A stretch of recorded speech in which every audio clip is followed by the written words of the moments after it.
আসসালামু আলাইকুম everyone, welcome back to my another blog. আশা করি সবাই ভালো আছেন। তো যেখান থেকে আমার আজকের এই ভিডিও দেখার সবার প্রতি অনেক অনেক দোয়ার ভালোবাসা রইল। আজকের ব্লগে আমি শেয়ার করব কিভাবে সসেজ রোল তৈরি করা হয়। সসেজ রোল তৈরি করার লাগে আমি এখানের মাঝে চিকেন সসেজ নিছি, হালাল চিকেন সসেজ। দুই ধরনের সসেজ নিছি আমি। এই যে হালাল চিকেন সসেজ, এটাও নিছি আমি। এখানের মাঝে দুই ধরনের নিছি।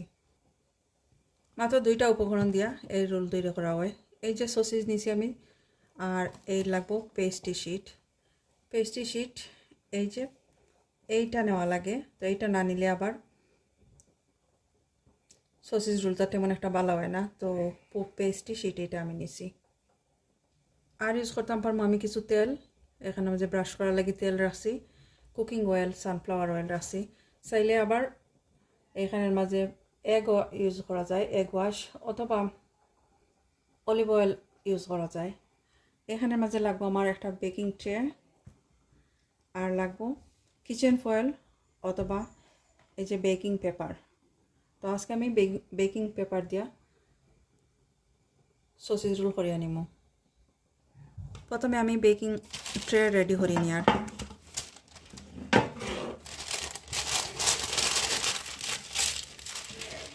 কতটুকু লাগবো এই অনুপাতে আমি পেপার কাটিয়ে নিই।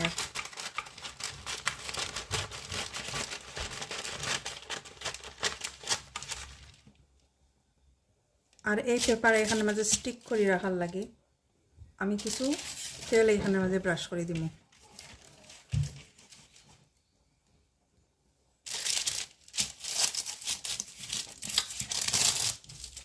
এই তো আর নড়াচড়া করতো না, অথবা এই সাইডটা এইভাবে সমান করে কাটিয়ে নিলে হইব। রোল বাইর করিয়া নিয়ে আজকে আমি একটা রোল ইউজ করব।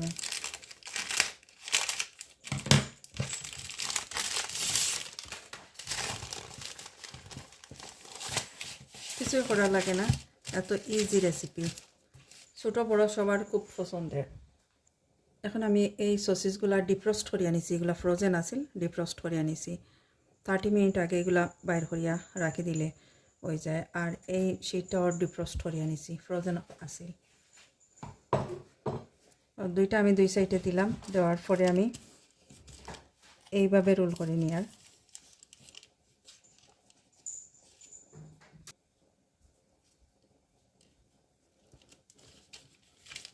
একটা একটা করে দেওয়া যায়, আমি দুইটা নিয়ে আর একসাথে করিয়া এতটুক নিলাম। এই যে দেখাই, আর এতটুকু আমি এইভাবে ফোল্ড করিয়া এতটুকু আনছি।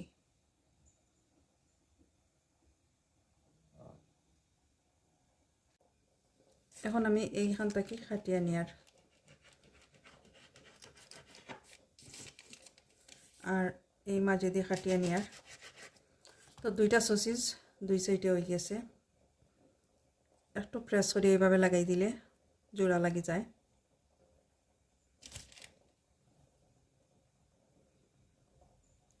চাইলে এইভাবে লম্বা করে রাখা যায়, অথবা এইভাবে ছোটো ছোটো পিস করেও কাটা যায়।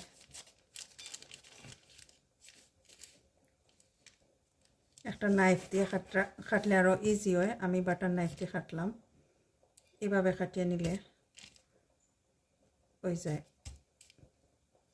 তো আমি বাকিগুলো এইভাবে কাটিয়ে নিব। এখন আমি ট্রের উপরে কিছু তেল ব্রাশ করে দিই, আর হালকা করিয়া অল্প কিছু তেল দিয়ে এইভাবে ব্রাশ করে নিই। আর এখন যে রোলগুলো আমি কাটিয়ে রাখছি এইখানের মাঝে এইভাবে রাখি দিই। আর যে সাইডে জয়েন্ট করা আছে এই সাইডটা নিচের দিকে রাখি। আর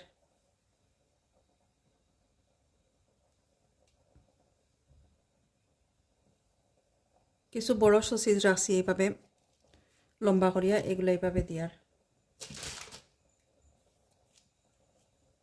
এই তো সবগুলা সসেজ রোল এখানের মাঝে আমি রাখছি। বাচ্চারা পছন্দ করেন যেইভাবে, ঠিক এইভাবেই আমি কাটিয়ে রাখছি। নর্মালি এইরকম সসেজ রোল হয়, তো আমি লম্বা শেপ, ছোটো শেপ এগুলা দিয়ে রাখছি। বাচ্চারা যেভাবে পছন্দ করেন এইভাবে। তো উপর দিকে কিছু আমি এই যে তেল আছে, সানফ্লাওয়ার অয়েল আমি নিছি, যে কোনো ধরনের তেল নিতে পারবা, অলিভ অয়েল অথবা এগ ওয়াশ এখানের মাঝে দিয়ে দিতে পারবা। দিলে উপরের পাটটা খুব সুন্দর একটা কালার আইব, ক্রাঞ্চি হইব। তো সবগুলোর মাঝে এভাবে আমি তেল লাগাইয়া নিব ব্রাশ করিয়া।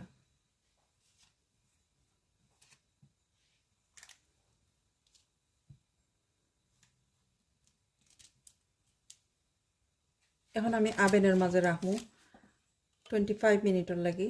মাঝে মধ্যে আমি চেক করবো এগুলা রেডি হয়েছে কিনা। আমি গ্যাস মার্ক 6ও দিছিলাম, দেওয়ার 10 মিনিট রাখছি আভেন গরম করি, অলরেডি রাখছি প্রি হিটেড।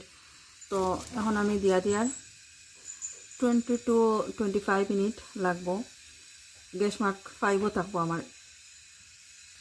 আর যদি এর আগে হয়ে যায় তাহলে তো আমি দেখাইমু কীরকম হয়েছে। খুব সুন্দর একটা কালার আইছে 20 মিনিট পরে। তো বড় যেগুলার আছে এগুলার নিচ সাইডটা বালাহরি হয়েছে না, এখনও গরম রয়েছে। এই যে বালাহরি পারফেক্টলি হয়েছে না, এভাবে আমি করিয়া দিয়ার উল্টাইয়া দিয়ার পারফেক্টলি যাতে হয়। আর আরও 3 থেকে 4 মিনিট আমি আভেনের মাঝে রাখবো। আর এগুলো উল্টাইয়া দিয়ার যাতে পারফেক্টলি নিচের সাইডটা হয়ে যায়। অলরেডি হয়ে গেছে, তারপরেও আরও 2-3 মিনিট আমি রাখবো যাতে সুন্দর হইয়া হয়। আর ভিতরের সসিস অলরেডি কুক হয়ে গেছে। তো আরও 3 থেকে 4 মিনিটের লাগে আমি আভেনও রাখি এরকম। তো আরও 4-5 মিনিট পরে আমি এগুলা বাইর করিয়া আনছি। সুন্দর একটা কালার আইছে আর ক্রাঞ্চি হয়েছে দুই সাইড।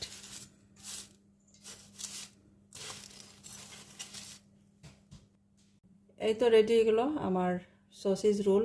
খুব সহজ আর খুব সিম্পল রেসিপি, বাচ্চারা খুব পছন্দ করেন এই সসেজ রোল। লাঞ্চ কিংবা ডিনারে অথবা ব্রেকফাস্টে স্ন্যাক হিসেবেও খাওয়া যায়। যদি ভালো লাগে আমার আজকের এই রেসিপি, প্লিজ সাবস্ক্রাইব করে নিবা, লাইক দিবা, শেয়ার করবা। সবাই ভালো থাকুকা। নতুন কোনো রেসিপি নিয়ে আইমু সবার সাথে শেয়ার করার লাগে। বিদায় নিচ্ছি, আল্লাহ হাফেজ।